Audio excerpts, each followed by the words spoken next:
All right, so in order to get our gradient here on the screen, first thing we need to learn about are how to use layout constraints programmatically. So we're not going to be using storyboards. So we need to learn how to place views on the screen with code. So let's go to our app here and let's start that. So in our view controller, or our welcome controller view controller, let's say let view is equal to, let's just call it BG is equal to UI view. Now I got rid of the cyan color and relaunched it, so that's why there's nothing there. Now what I want to do is say view.background color is equal to .white. So let's do that. And basically what we want to do is place a view on the screen and give it some color and a border radius. So in this BG, I want to basically specify that this is of type UI view. And then instead of equaling it to just a UI view, what I want to do is get rid of that, put some braces here, and then call it like a function. Now in here, we need to just return a view with some configured properties. So let's say let view is equal to UI view. So kind of like what we just had. And then we want to return it, right? So we're basically, it's like we're writing two views almost. We're saying view is equal to another view. Now what we want to do is give this view some properties. So let's say view.background color is equal to .cyan, and then let's say view.layer.corner radius. And when we build out the gradient, we're going to be talking about CA layer. So it's called the views core animation layer used for rendering. So just know that we're going to be using CA gradient layer. And then let's say view.layer is equal to view.layer.corner radius is equal to, let's try 6. And now we need to place this. So in here, we just have to say, in our view.load, load, let's say view.add subview and BG. Now we just need to place this. So let's say bg.leftAnchor.constraint. Or better yet, let's place it like this. Let's say, no, let's do this. bg.leftAnchor.constraint. And then we could select that one, but what I want to do is select this one. So equal to NSLayout anchor and then constant. So in here, what I want to say is view.leftAnchor. So we're taking our BG left anchor and putting it where our view.leftAnchor is. Now I want to give it a constant of about 20, so we can put it 20 pixels away from the left view.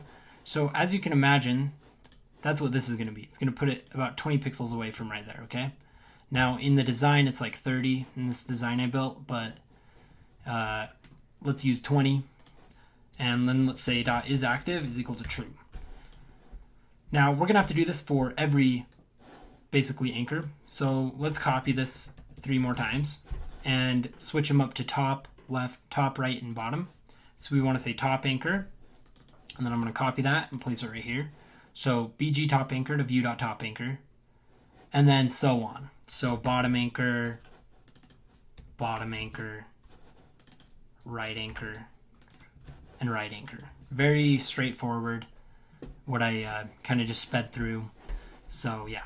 Now one thing to get this to work is we have to say on view up here, .translates auto resizing mask into constraints. So it says a Boolean value that determines whether the view's auto resizing mask is translated into auto layout constraints. Now that's a little confusing, but basically we just want to set this to false.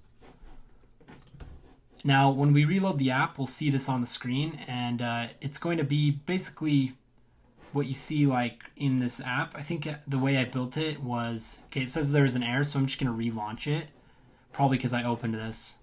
But basically, you'll see that it kind of fits here. Now, I used a few different values. We'll adjust this later on. But I know the sides are 20 off the top of my head. So let's just hit play. And that will flip over to our app here. And you'll see that our view is on the screen now. Okay, so that places our view on the screen. And that's kind of an introduction, a basic introduction to auto layout constraints. What we'll do in the next guide is we will fix this problem with it going off the screen a bit.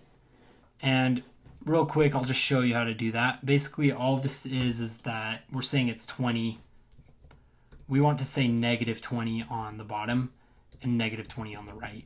So we don't want to put it 20 pixels past the right, 20 pixels past the bottom. We want it to be back 20.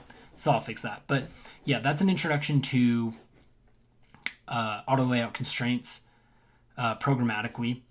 What we'll do in the next video is actually get into building our gradient using CA layer and overriding the UI view class. So let's go ahead, and if you're using Git, commit your code, but if you're not using Git, don't even worry about what Git is. It has nothing to do with our app, pretty much. Just has something to do with saving our app code. But yeah, I'll see you in the next video.